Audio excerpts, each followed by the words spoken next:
right spot. There we go. I'm going to talk about logic today. It's a non-programming lecture of the week, but it will be tied very heavily to computer science, so I'm excited for that.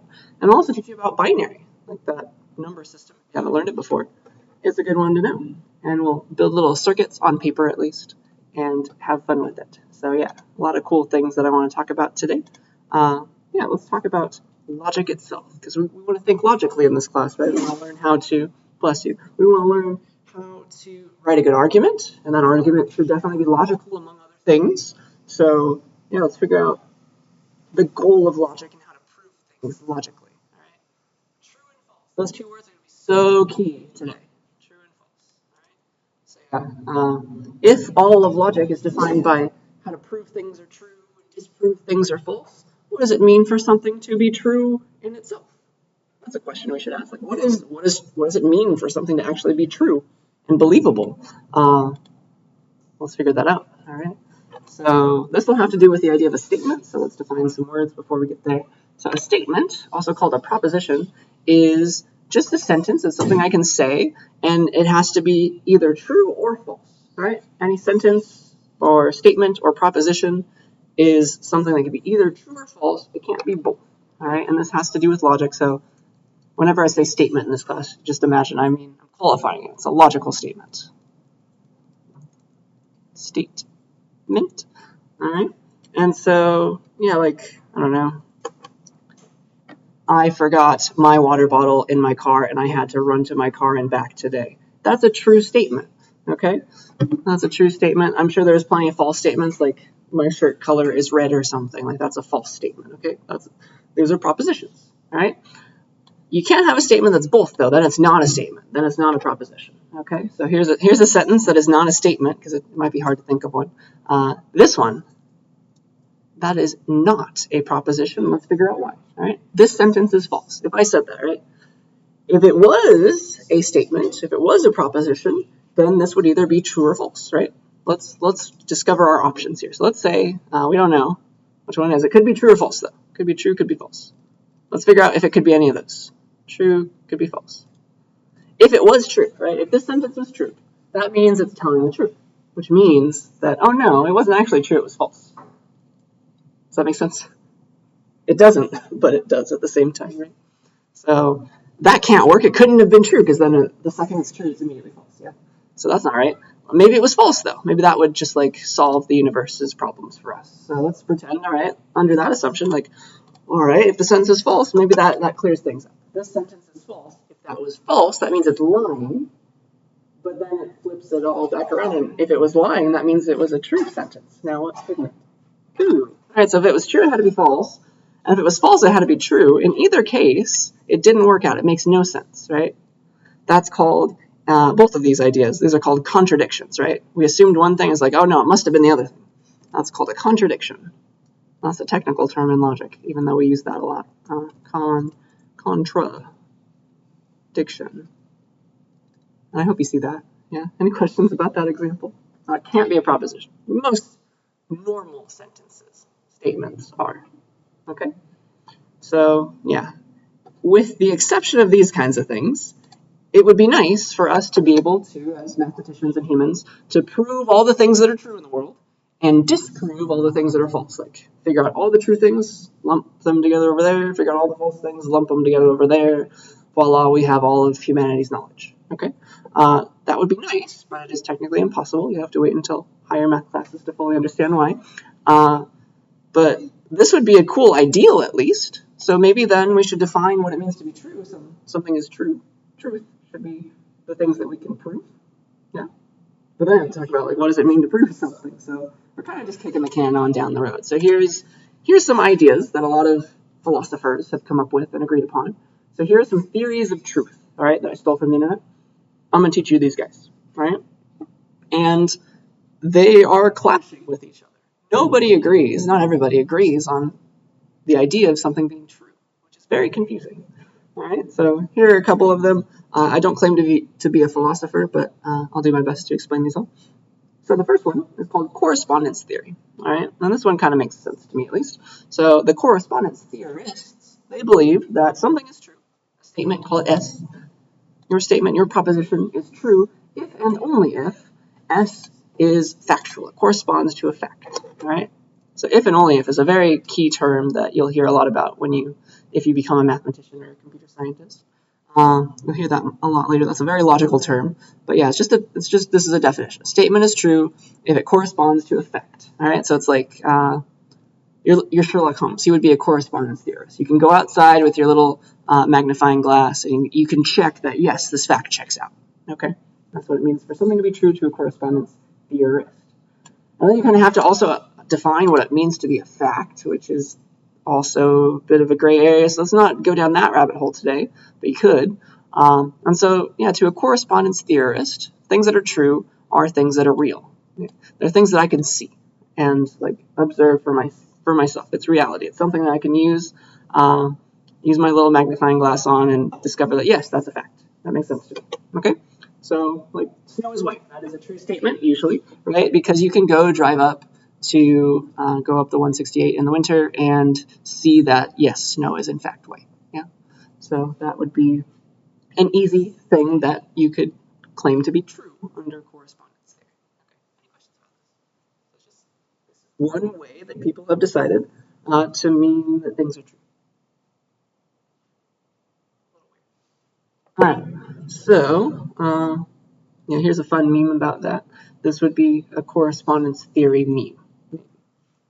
Enjoy that while I prepare for the next slide. That's just one definition. They're competing. They're factions that don't like each other, that are competing over ideas of what it means for something to be true. Right? Another idea is called coherence theory. Right? There's actually a couple of these, but we'll use the normalist one. So to the coherence theorists, a proposition is true when it matches other true things. So there's like a matching game going on there. So that's a little interesting. So like this is a true statement. 2 + 2 = 4 is a true statement to a coherence theorist because, like, all right, if I'm a coherence theorist, it's such a hard word for me to say. I know like all the little pieces. I know what 2 means. I know what 4 means. I know what plus means, and I know what equals means. So together with my knowledge of that, I can deduce that 2 + 2 = 4 for sure. That makes sense given the smaller pieces that I know about. Okay, it follows from that knowledge is what we say. So that's coherence theory. That's maybe something we use sometimes. Like we don't have to just be in one camp. We could, for some ideas, we're correspondence theorists. For some ideas, we're coherence theorists. All right. There are other kinds of coherence theory though. People, they think, some of them think that like, all right, something is true, a statement is true because it matches the beliefs of the people in my society, which any college professor would want you to never think like that. Okay, that's a horrible thing to think. That just progresses or propagates bad ideas. So we don't like that in college, at least. Let's see. And yeah, but I think you probably know a couple people in your life that think like that. So that's important to understand and see where they're coming from when you are arguing with them. All right. So that's another idea. Let's keep on trucking. Let's talk about a different kind of theory of truth. This is called deflationary theory or redundancy theory. And this one I understand the least. To a deflationary theorist, they're like, what's the point of even trying to define truth? There's no reason to define truth. How dare you? It was just silly. Like if you say this, 2 + 2 = 4 is true, that was redundant. There's no need for you to even bring in the word true. It's just say 2 + 2 is 4. And then you just have to define what is though. So that's unfortunate. So like, what? There's no use trying to do this. Let's not even attempt to understand truth, because truth doesn't exist. That's one way you could think about it for sure, and that kind of like derails us. So yeah, if you ever become a fancy philosopher one day, you change your major to that, and you understand this, come back and tell me more about it so I can improve these slides. That's as much as I know right now about it myself. Any questions about these? Are we still okay? It makes us feel a little uneasy probably. Like, I've never thought about what it means for something to be true. But that's what we have philosophers for. One day we will be our own philosopher. Here's the last one. A utilitarian philosophy of truth. To these people, to the pragmatic theorists, a proposition, a statement is true if it is useful to believe. All right, that's interesting. So to a pragmatic theorist, it's just all about the utility. So John Stuart Mill probably would be in this camp. The true things in this world are the things that are useful to believe. Interesting. All right. So belief. Here's like a little quote from the encyclopedia that I got this information from. Beliefs that lead to the best payoff, that are the best justification of our actions, that promote success. Those are the things that are true. Those are truths, according to the pragmatists. So, truth is useful to believe. Crazy. So here's like a pragmatic truth. If you like go back in time to like the height of the pandemic, like, all right, here's a pragmatic truth for me back in 2020 or something. I will definitely get COVID if I go to the party this weekend, so I should probably stay home. That is a pragmatic truth because like it is useful for you to believe that back then. Maybe you have someone in your family that's like immunocompromised or something. Like it's best for you to not get COVID. Maybe you won't if you go to the party, but it's very, very likely, right? Back then at least. Does that make sense? That's a pragmatic truth. And so you might think in pragmatic truth sometimes like this. So now you know where it's coming from. Right? So your mind is playing all these games at different times. Right? So those are a bunch of different kinds of truth, and that probably makes you even more confused. And that's the whole point of this class. Right? So again, just like ethical issues, there is no right answer. There's no right answer at all. And that either is a good thing or a bad thing, depending on what you're trying to do. Right? But yeah, we have options. We have firepower as we're writing our essays. Nothing's black or white. We have a bunch of different ways to believe things, and we have to choose what's best for us in the moment. Okay, so that's almost sounds like a motivational speech. So let's go right on past that if we're good. Are you ready to bring this back to computer science? Let's talk about things that I understand a whole lot more. But let's talk about Boolean algebra, which comes from George Boole, man who thought of true and false, right? And truth tables. All right. So I have some fun math for us to do now, and this is all we're gonna learn computer science concepts, and then we're gonna try to tie it back again to real life, to things that we are doing when we're arguing, just using English or writing our essays and things. So English, as our language that we speak, it's totally contradictory a lot of the time, if you think about it. There's times where you said one thing and somebody else interpreted what you said as not what you meant, right? So there's a lot of contradictions in English. There's a lot of ambiguities. Can't really get your point across easily. Wouldn't it be nice, right, if we could get rid of all these ideas, all these ambiguities, these contradictions, and like translate our English that is vague to mathematics that lets us formally specify using maybe some logical symbols what we're trying to say, and then nobody can disagree. We are all on the same page. Okay, so that's where we're going now, right?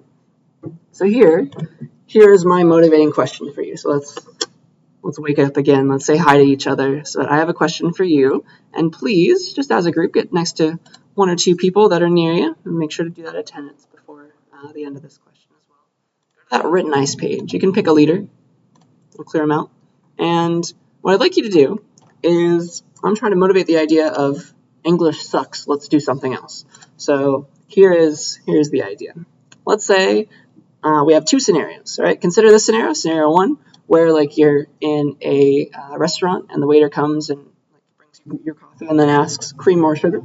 All right, or you're sitting at home. It's after dinner one night, and mom says you can have a cookie or ice cream for dessert. All right, so both of these sentences use the word or. Go get in groups, say hi to each other, and discuss the difference between these two ors, because they're not the same or, are they? They don't mean the same thing. Write down all the differences you can think of with those bolded words. When is or not or? It's one kind of or, some other kind of or. There is a difference. See if you can figure it out and write it down. Okay? And make sure to do that attendance as well. Thank you for getting into groups.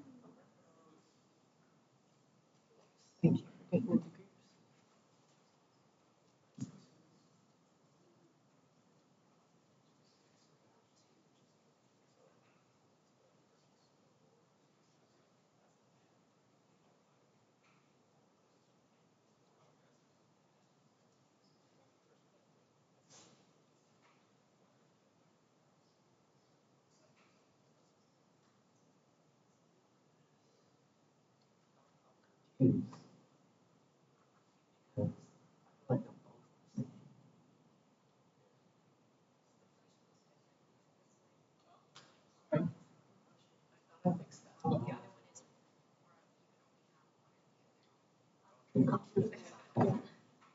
no! Sorry, let me turn this one off. It's going to the other one. I don't have the mouse plugged in. Shut down with the keyboard. I can unplug a wire and plug it back in and make it work. Sorry about that. But yeah.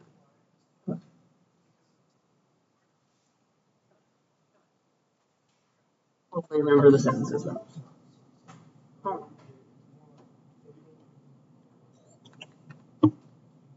There we go. Good old technology. Yeah, take another minute to summarize what you guys are saying and get it on that page. And then we shall discuss.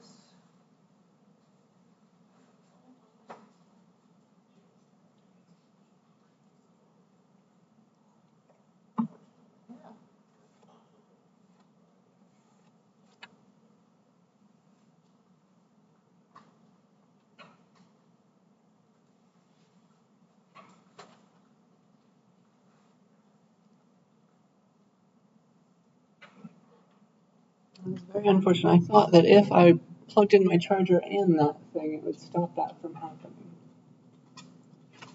Alas. Alright, was that enough time to click submit on stuff? Here, let's take a look at what we're thinking. Stand up again. Click submit. So yeah, I think, yeah, did we get it? Yeah, good. So cookies or ice cream. If it's mom, right? Mom is in charge of us, pretend. She says you can have a cookie or you can have ice cream. You cannot have both, right? You're not allowed to have both. You're getting one and you're liking it, right? Cream or sugar was the waiter telling you, like, do you want cream? Do you want sugar? I have both. You can have both. Does that make sense? So or, that's a word, right? A word in English does not mean the same thing in all contexts. That is disgusting, all right? Thank you, Group 33. Brave Group 33. I salute you. All right. And then I promise to stop that. Boop. So yeah, we figured it out, right? So cream or sugar was like, you can have both.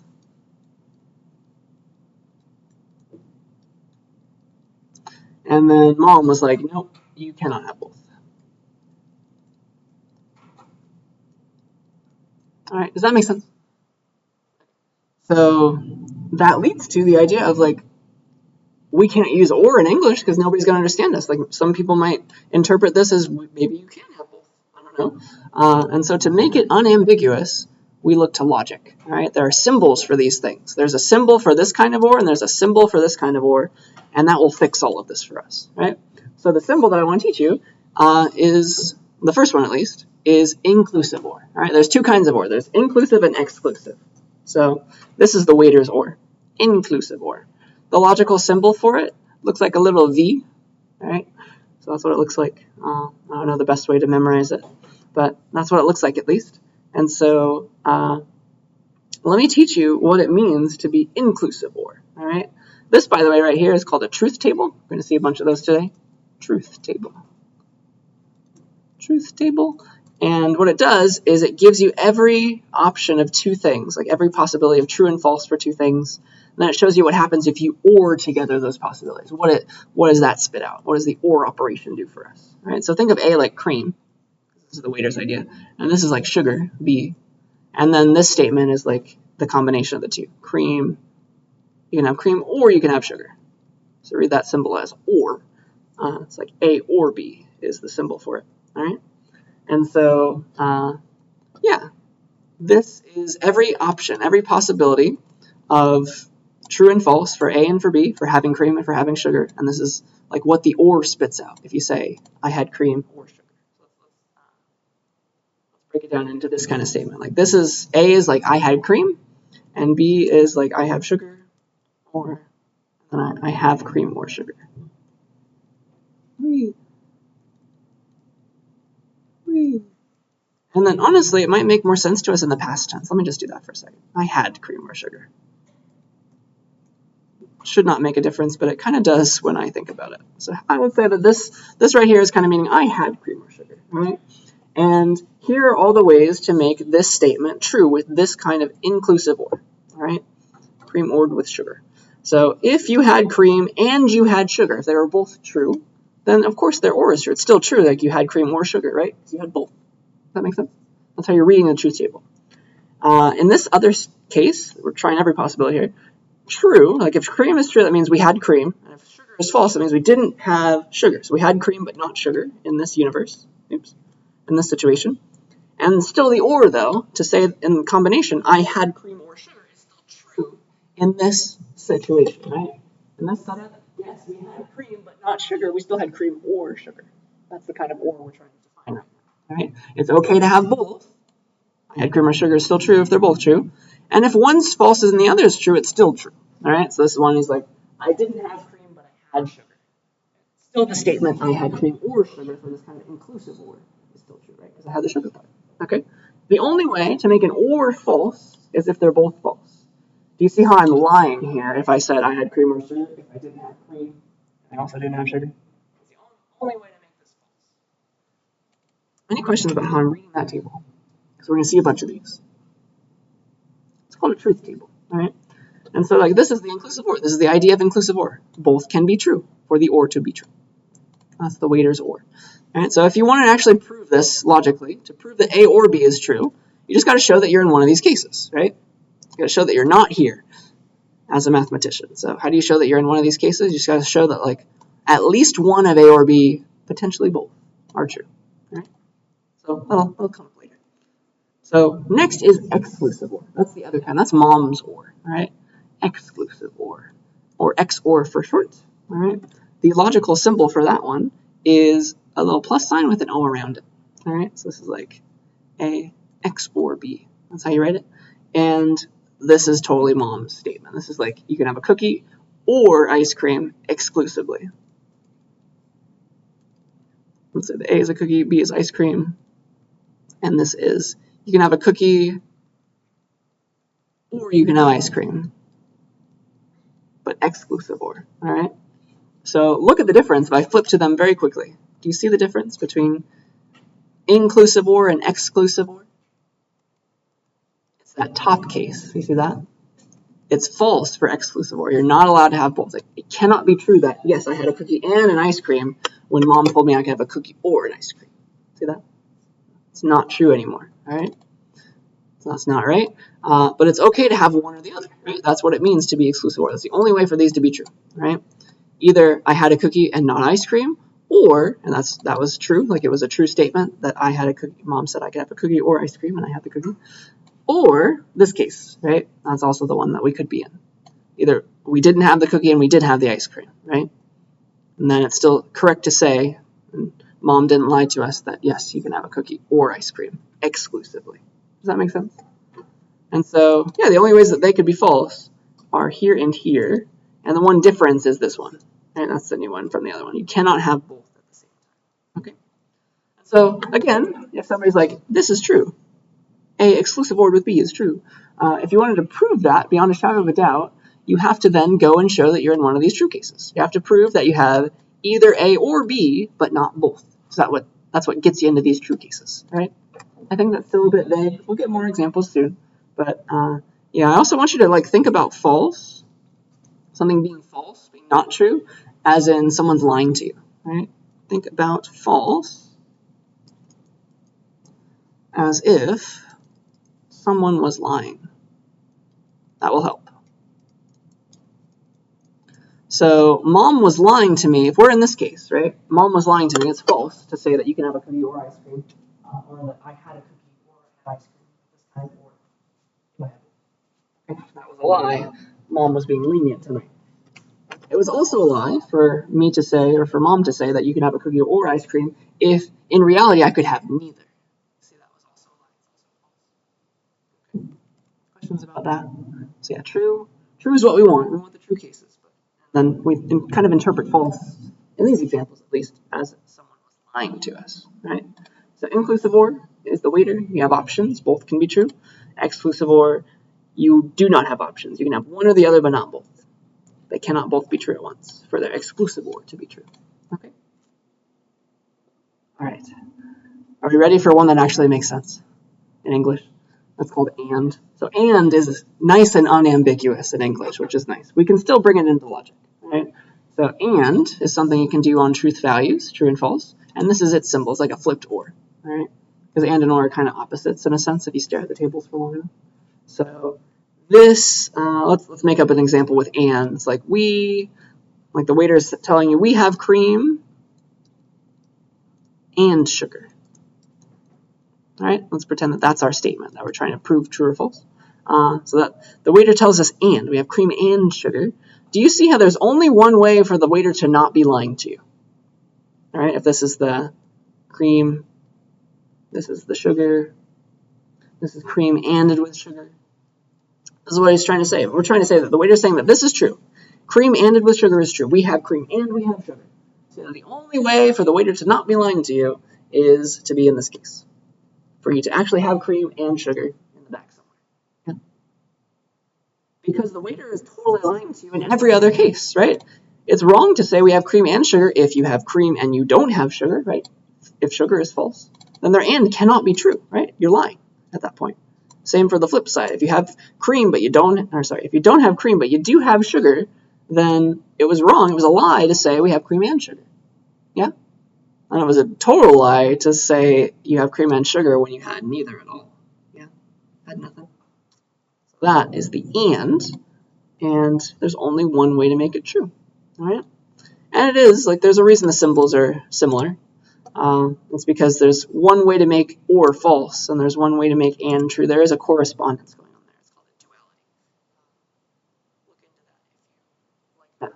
All right, but yeah, if someone's like A and B, they're claiming that. If you want to prove that beyond a shadow of a doubt that A and B is true, thing A and thing B together, then you have to prove that A is true and B is true. That's the only way for their and to be true.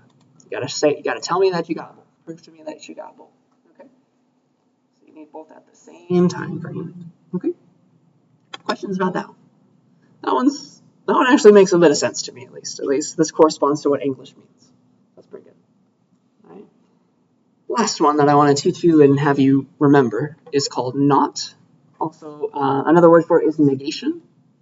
This one doesn't take two things anymore. It just takes one truth value, and it kind of flips it. So this is the symbol for negation, and what it does, you have thing A, and you can negate A, so this is not A, and it transforms true into false and false into true. All right?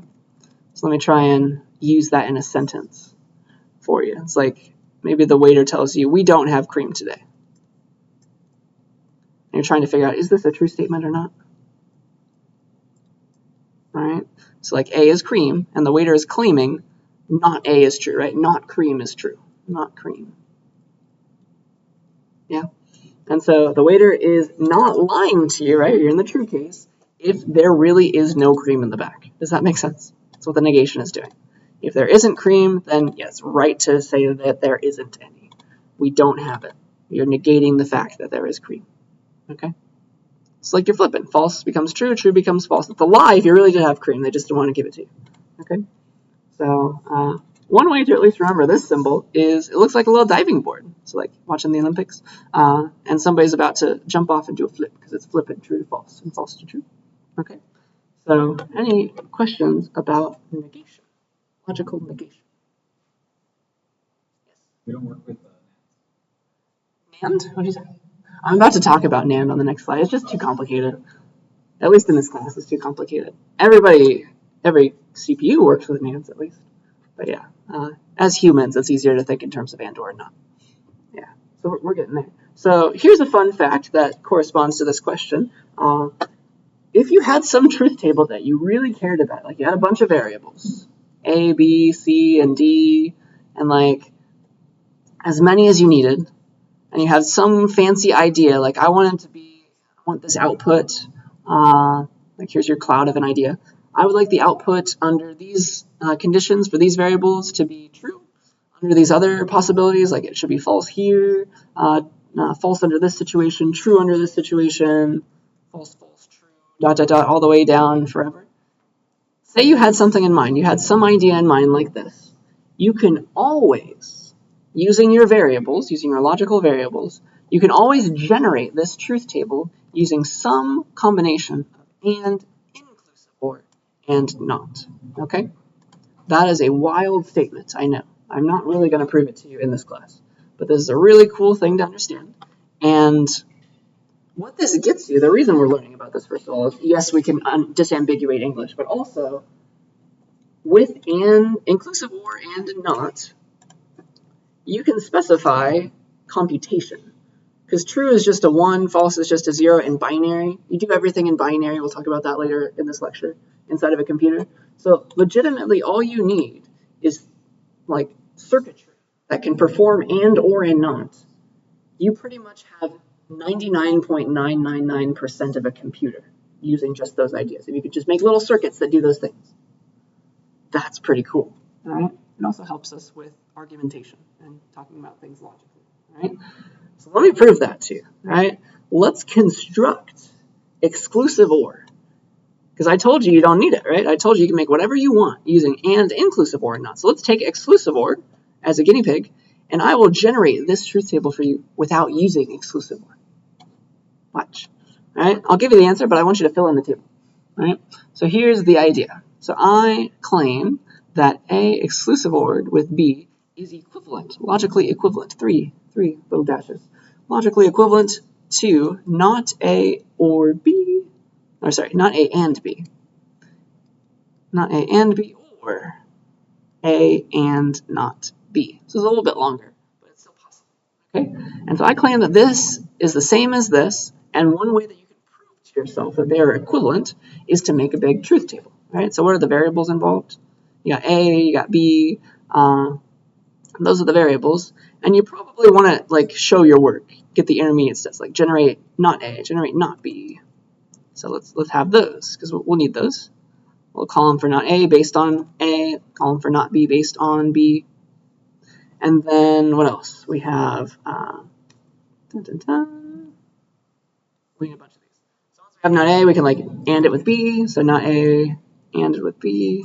We can do that. And then we also need A and with not B. We got both of those. Let's compute that. And then finally, we can OR together those two ideas because we'll have them here and here.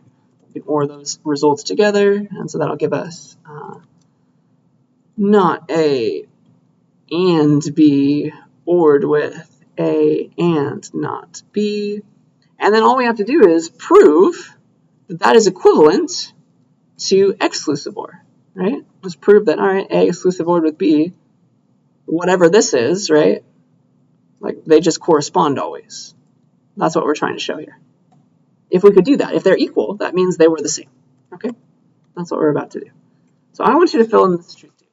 All right, so here are your possibilities. Either A and B are both true, true, false, false, true, or false, false. There's only 4 options for 2 variables. And I'd like you to complete this table. I'll give you the logical things in just a second. But let me do this one for you. Not A, so based on A, the not flips it. If it's true, it becomes false. If it's false, it becomes true. So, all right. If A is true, what is not A? False. If A is true, what is not A? False. If A is false, what is not A? True. And same for the last one. Okay? So I'd like you to try the rest. Here are your symbols. I think I can only give you these 3 right now. So this is inclusive OR. Boop. I'll make them small in just a second. Here's and. And then I'll also give you negation. Oh, did I put it in the wrong spot? Where did I paste it? Oh, no. Oh, that's dumb. Thank you. There it goes. Okay, so get rid of that. There we go. Thank you. Too much to think about. There's that one in the correct slide. And then let's do negation. There we go. And then let me make them nice and small for you. If my computer doesn't freeze. There's not, there is and here is or. So see if you can fill in the table. Do you remember exclusive or? I'll show that in a second, but that's as much as I can show you right now. All right, see if you can get these to work. And is that symbol, and or is that symbol, and not is that symbol. So give that a try for just a couple minutes, and then I'll fill it in too, of course. But this is how you prove that one thing is logically equivalent to the other. Let me know if you have questions. Sure. Yeah.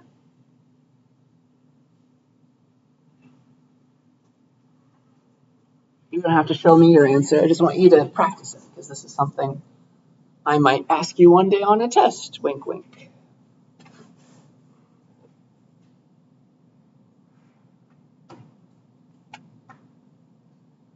Yeah, it's good to try it for a little while. And then I'll show you my answer.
Another minute or so of a head start, and then I'll do it.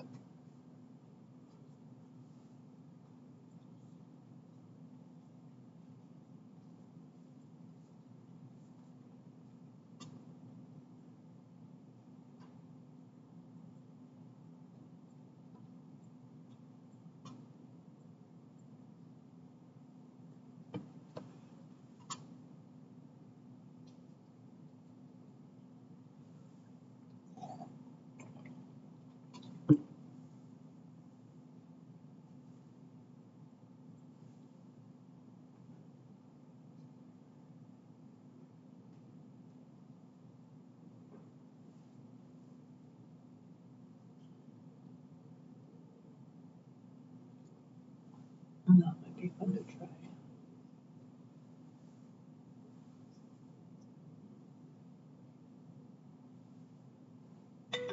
Oh. Just loud. All right. Did any questions come up as we were trying it?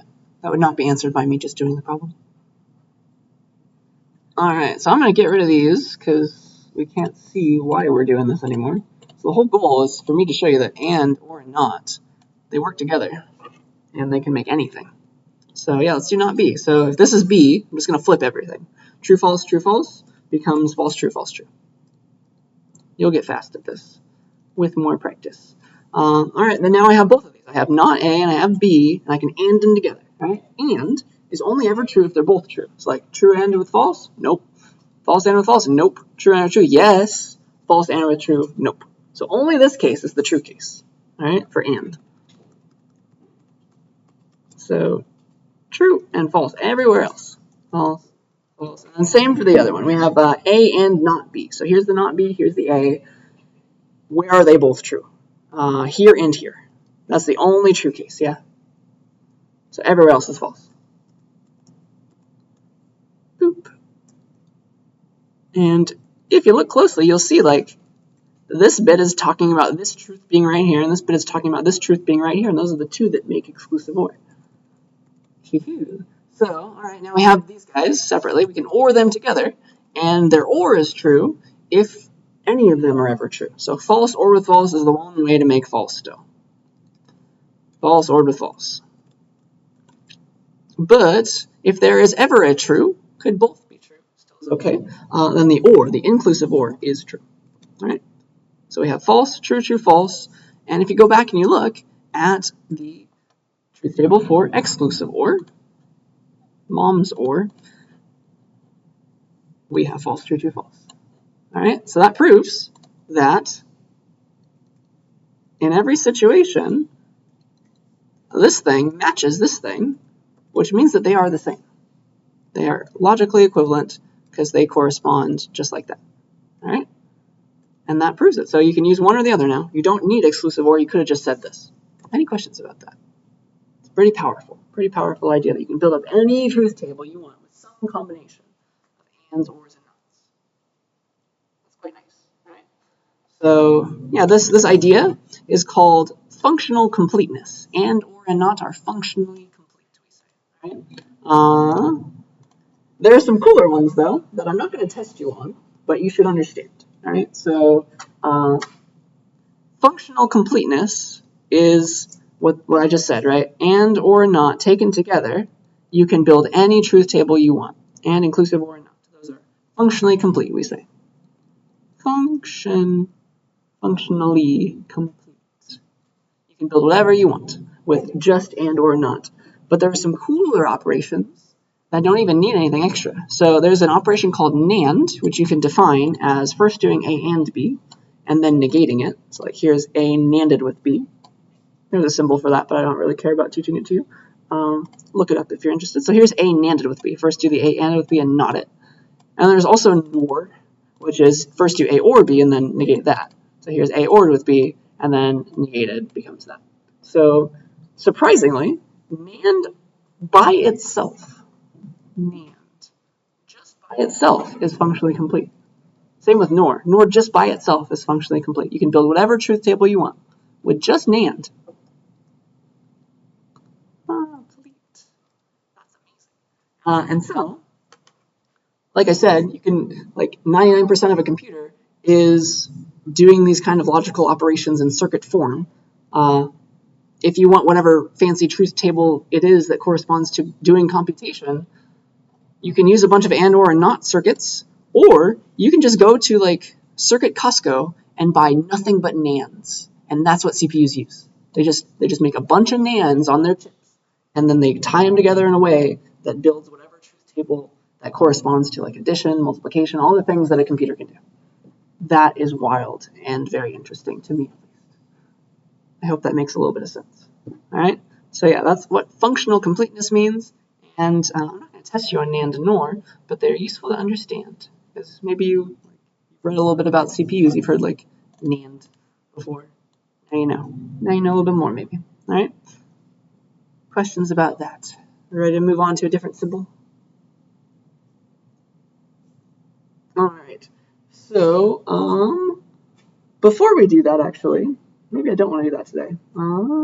Do I want to do that today? Maybe. We'll get there. But I want to do some practice first. All right, so here's a situation. Here's an idea, a scenario, if you will. Let's say that Dad's talking to us now. He's like, all right, I will give you $20 if you clean the bathroom and, this is in parentheses, mow the lawn or do the dishes. All right. That's what Dad's telling us. I'll give you $20 if you clean the bathroom and you mow the lawn or you do the dishes. All right. And so note the parentheses. All right, so this is like clean the bathroom is thing A, mow the lawn is thing B, do the dishes is thing C, and this is really saying, Dad is saying you'll get $20 if this is true. A and with B or C. Parentheses. Does everybody understand how I just broke it down? That's the first thing to notice. You may, as a, as an enterprising youth, you want your money, so you might ask the question like, under what conditions am I guaranteed to get $20? Because I want to do the least amount of work. Yeah, as all young people, right? We like to not do too much work. We would rather relax. So let's figure out the easiest way to make $20. Let's discover all the possibilities, right? Because this is what Dad is telling us. We've broken it down into logic. So let's figure out, like, what's the easiest way to make money, all right? So let's make a truth table for this formula, all right? So here's my formula. Again, it's really just A and with B ORed with C. It's really just this. We can break it back down into the real words again later, but like this is all we need right now. Let's discover all the possibilities that make this true, okay? So I'm going to make a truth table. So A, B, and C are my variables, and my output is eventually this. So it's going to be a longer truth table because I have 3 variables. And just to make it easy for us who are first learning these symbols, let's do it piece by piece. So first we need like B ORed with C, right? I need that first so I can AND it with A. So let's compute B ORed with C. And then once I have that, I can take that piece and AND it with A, and then I'm good and I have the whole thing. A ANDed with B or C. Okay? So here's the standard way to enumerate all the possibilities. There's going to be 8 of them, by the way, because it's true or false, 2 possibilities. There's 3 variables, so 2 to the 3rd power. So it'll be 2 to the 3, so 8 options for A, B, and C. All the possibilities. It could all be true, true, true. It could be true, true, false. But honestly, the easy way to figure out all the possibilities, if you know there's going to be 8, like the last one just oscillates, true, false, true, false, true, false, true, false. This one oscillates twice as slow, so it goes true, true, false, false, true, true, false, false. You never need to memorize this. It's just fun for me. And then this one oscillates twice as slow as that. So this will go true, true, true, true, false, false, false, false, and that will correctly give you every possibility. And also, once I teach you binary, it's actually counting down in binary. So that's something to understand. So this is going to give me this is every possibility of trues and falses for 3 variables. Okay? So let's do B ORed with C. So B ORed with C is true if anything's true. So it looks like these first 3 cases, there's a true somewhere. So we got true, true, true. B ORed with C, they're both false in this case, so it's going to be false there. And then looks like we got true, true, true again, right? True, true, true, because there's at least one true. True, true, true. And then again, there's 2 falses, so false. Okay? Let's be ORed with C. Now let's AND it with A, right? So A AND with B or C. Remember that the AND is only true if they're both true.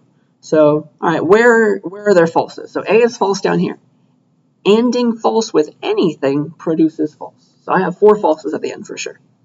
False, false, false, false. And then, all right, these guys and these guys. A is all true, so it's just like, it's whatever this was, essentially. So it looks like it's going to be true, true, true, false. Right, because the last one is true and with false. They're not both true. So that one's false. And it looks like true, true, true. And so this is what we tried so hard to do. We now have a truth table that represents exactly all the different ways for us to make $20. These are the 3 ways. Do you see it? So, all right, we could be exceptional children and do everything. We could clean the bathroom, and we could mow the lawn, and we could do the dishes, and we will get our $20, assuming Dad is not lying. That is a true case for us. Okay? Does everybody see how I'm reading that off? It's useful knowledge. Or I would rather be lazy, right? So this is another case that gives me $20. I could clean the bathroom and mow the lawn and not do the dishes, right? Because there was an or there. See how that's going to give me $20 still? And then also, maybe I don't like mowing the lawn. I could clean the bathroom, not mow the lawn, but do the dishes. See that? See how I'm reading that? So that's another way to get $20. And so that's useful. Now we have a way to write it down and enumerate possibilities. Even if we don't know how to build a computer yet. Like that's pretty cool, right? Any questions about how I just did that?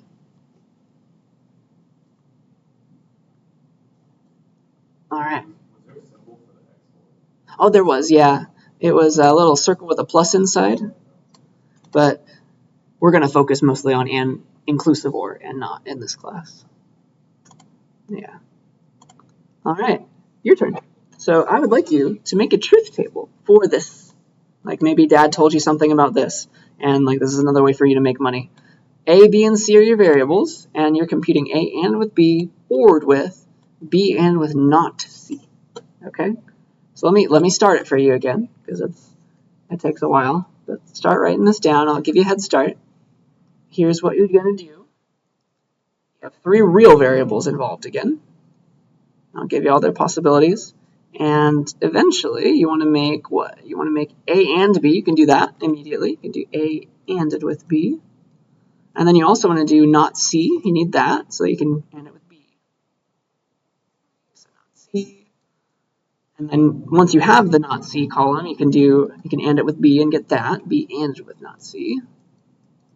And then finally, you're going to have both, right? At the very end, you have this one in one place, this one in the other place, these two guys. Then you want to OR them together. So you have A ANDed with B, ORed with B, B ANDed with not C. And then I want you to figure out what are all the true cases there. And yeah, let me fill in the variables and then I'll let you do the rest. So we got, they start out all true.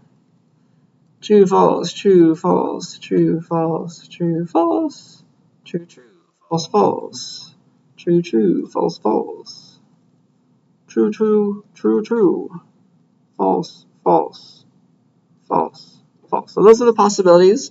Let me give you the truth tables. I don't expect you to have memorized them yet. There is OR. I expect you to have memorized the symbols by now, though. And then here is AND. Negation is just flipping them, so I will omit that one. So there's that one.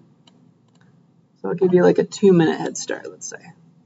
So do as much as you can. It will only help you. And then I'll fill it in, okay?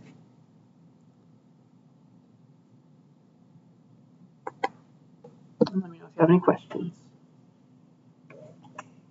Just pretend that this is a way to make you money. That will help motivate you, maybe.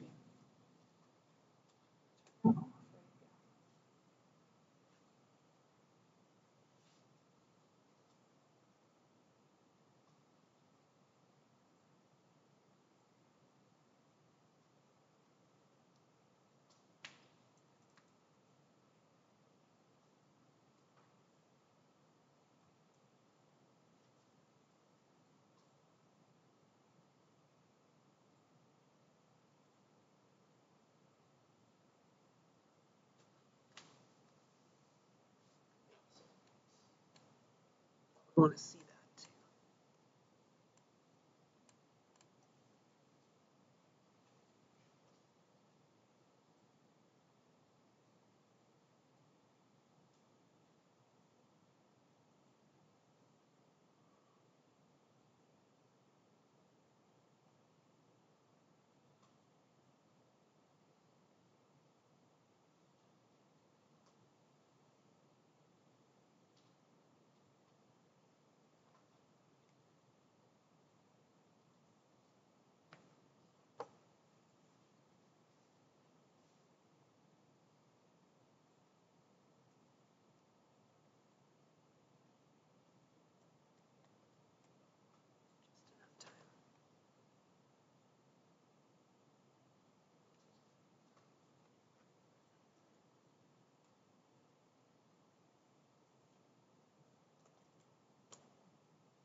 All right. Any questions that came up as we were trying it? All right, I'm gonna lightning speed this so we can move on. Let's see. So AND with B, I got two trues there, 2 trues there, and there's always a false somewhere everywhere else. So everybody else is false. False, false, false, false, false, false. Not C is just flip these guys. So true, false becomes false, true, false, true, false, true, false, true, false, true, false, true. B and with not C. So I got not C here, B there. Where are they both true is the question. Looks like there and there. I got a true. There, nope, not there. There and there, I got true. Those are the only two I see. Those cases. Everybody else is false. And that seems to be correct, yes. And then finally, I have this guy and this guy. I want to OR them together. So take a true if there's ever a true. So there is a true on the left side. There's a true on both the sides. There's no true. There's no true. There's no true. There's one true on the right. No true. And no true. Did I do that right? So there's only 3 cases again. Interesting. So it looks like these are the three situations where you could end up with your money, okay? Either this is true about A, B, and C, this is true about A, B, and C, or this is true about A, B, and C, okay? Any questions about how I got that? You'll get faster as you do it more.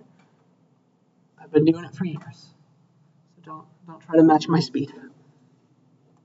All right. So yeah, if we are good with that, I want to teach you like how to build a computer now a little bit. Let's talk about how to send those ideas that we just talked about into circuitry. They're called logic gates. All right, this will hopefully answer this question too. Like, this is nice, but I'm here for computer science a little bit. So let's talk about how this all like goes back to computers. All right.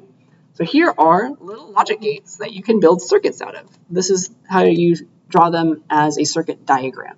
It's not what they really look like in real life. It's what their diagrammatic form is, though. So this is called an AND gate. All right. What it does is it has wires coming in.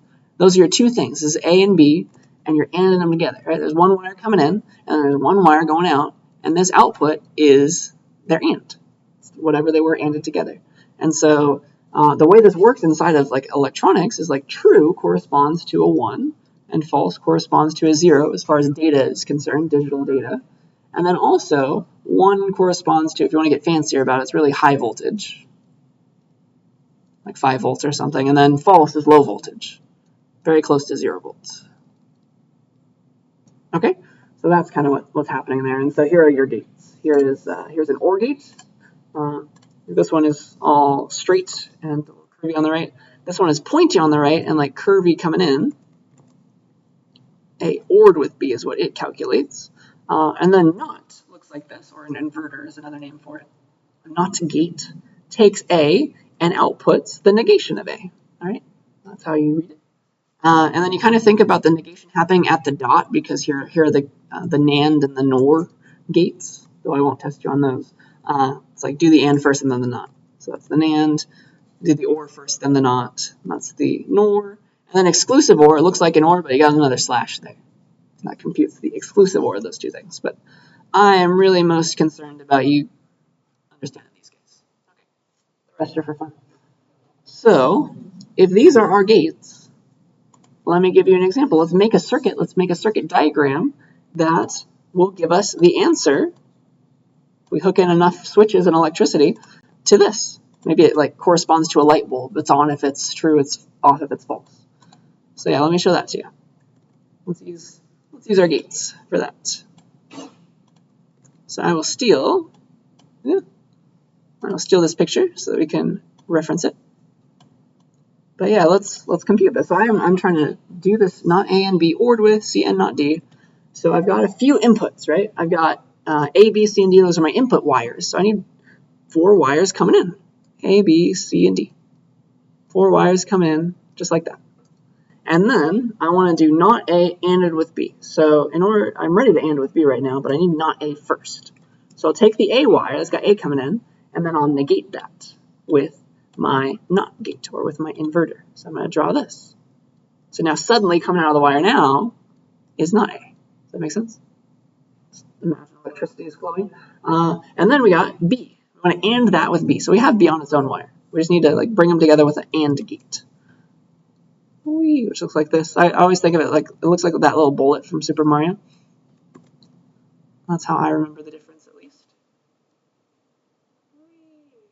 So they're both coming into the AND gate, and so now coming out on this wire is not A ANDed with B. That's what it's meant to do. Okay. Maybe it's still true. Who knows? And then we have C. Like we eventually want to OR that with all this. We got to do that whole thing to the right first. So C ANDed with not D. I need not D first. So let's negate D. Coming out of here is now not D. And again, I want to AND it with C. So AND gate again. Boop. Bring C in. Bring D in. And then I want to take both of these sides, which I have now, and OR them together. So I'll use an OR gate. That's the pointy one. And also the hardest for me to draw accurately. There.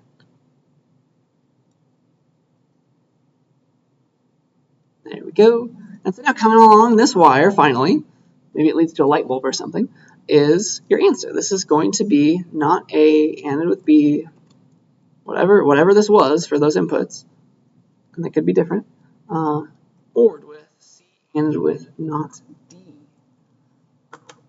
Does the construction make sense, and can you read it? Can you read it off like I did?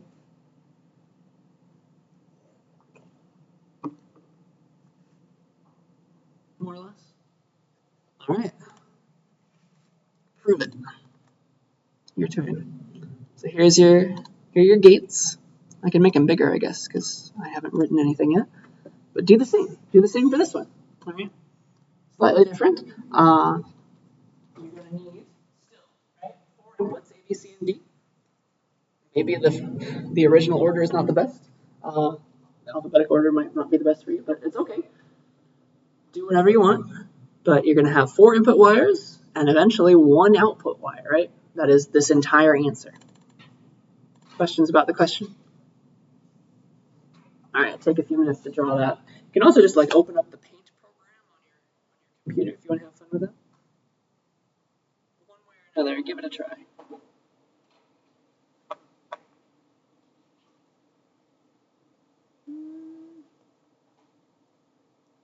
Give you a couple minutes, and then I'll show you my answer.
Seconds to try.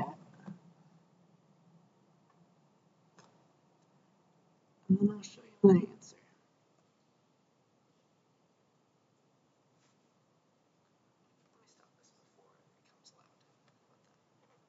All right. Yeah, were we able to get something? Like at least the starting pieces of it? Let me show you how I might think about it. So I'm going to do it in alphabetic order, even though probably not the best one. Probably should do B and then C and then A and then D to make it like look normal. But I am just going to have fun with it. A, B, C, and D in that order. All right, so I need B ORed with not C. So I got B. Cool. I need not C, so negate it. Now I have not C. And then I need to OR them together. So OR gate, pointy one. Boop. So here is B, not A, B ORed with not C. Okay. And then I need not A and with D. So I need to negate A, and now I got wires in the way. I need not A, cool. Like B over C, B ORed with not C is going that way. And then I need A, and I need to bring it, and I AND it with D. So here's D. And we'll put the AND gate down here or something. Boop. Whee. And then the cute little way to like mark that we're not like we're not shorting the circuit or anything, we're like jumping over the wire, is like you hop over, boop, like that. So that's one way to do it. And then now we have coming out of here not A ANDed with D. And then finally, I have both of these and I want to AND together their answer. So I have one more AND gate. And that will give me what I need to. And then coming out of this wire finally is my answer. All right, I think that was right. Any questions about that? So yeah, it's just fun to play around with this kind of stuff. It's good to review as well. So this is how you build a computer, slowly but surely. Okay. So in the remaining 5 minutes of class, I would like to start teaching you binary. We won't get all the way, of course, but we'll get a good start. And just let me confirm that I don't have any assignments to give you today. No, so it's just, we'll finish this and call it a day. So I want to teach you about binary, which is probably something you heard before. Like I've told you about ones and zeros and all that. We've said that in this class at least. Like how does this fill in to what we've been talking about? All right, so just like I said before, 1 is true, 0 is false, low voltage, high voltage. All of our computers are made up of nothing but logic gates and like a little signal that goes high and low every now and then. That's all it needs to build a computer. That's all you need. So like understanding what we just learned today, you can mostly build a computer right now. All right. And then also everything that we store is ones and zeros. Like this PowerPoint, for example, is just a big long binary number. That's all it is. So let's learn how to understand that. All right. So binary is a number system. It's different to the one we use as humans. So we like to think in a number system called base 10. The real word that, or the other word for it that you probably have heard before is decimal. So we like to think about decimal numbers. Okay, and it's like the Greek 10 is in the word. Okay, what base 10 or decimal means is that we have 10 digits to work with. That's what the 10 means. We have 10 digits to work with, 1, 2, 3, all the way to 9. That's 10 total, right? So we have 10 digits to use to make up our numbers as humans, all right? So what that means is, all right, you start with the last digit, 9, try to add 1 to it. You run out of room, right? You have to add a new place, all right? And so because I'm going to talk to you about a different base 10 versus base 2, some numbers might look the same. And so I want to be able to differentiate that to you. And so what I'll do to differentiate, to say like this is the number 10 in decimal that we know and love, not like something else in binary. I'll put a little subscript the base. I'll say base 10, just like this. This is the decimal 10 number, base 10, right? 1, 2, 3, base 10, 123, okay? So I'll represent those numbers. Because binary is a number system where it's base 2. That's another name for it. It's base 2. And so following this pattern, what digits do you have to work with when you're building numbers in binary? You have just 0 and 1. Not too bad, right? So every number in binary is just a bunch of zeros and ones in some order, okay? And so you can build up some weird looking ones. And one thing that you can immediately notice is like 1 is the last digit in binary. If you try to add 1 to 1 in binary, you've run out of room in one digit. You have to use another one. So 1, 0 in binary, base 2, not the number 10, it's the number 2. 1, 0 must be 2 in binary, right? You add another one. 3 then must be 1, 1 in binary. You add another one. You need a new place again. 1, 1, 0, or sorry, 1, 0, 0 in binary is 4, right? We'll get there. We'll do more about that. But yeah, every binary number is made up of one or more things called bits. Those are binary digits. That's what it's short for, binary digit. Just like that. And so like this is that's a 6-bit number. And so we think that as humans, like we're using decimal numbers because we have 10 fingers. Maybe in the Simpsons land, they would use base 8, where the digits only go up to 7, right? And then finally, decimal or binary numbers can be used like to talk about space. So you can have bytes. So a byte is an 8-bit number. So this is like 1 byte, 8 strings of ones and zeros, and that's kind of how that works. All right. So remember that there's a differentiation between this and this. Those are not the same numbers. 1, 0 in decimal, or 1, 0 in binary is not the same as 1, 0 in decimal. This is 2. This is 10. Okay. We'll get into that more later, but I think that's where I want to end today. Okay, question first? Yeah, no, that's a legitimate thing. That's like half a byte, right? Yeah, so nobody really uses that term anymore. Back in the day, though, when like space was very, very limited, like that was something people cared about more. Yeah, but not so much anymore. Now usually byte's the lowest granularity now. But yeah, that's all I got for us.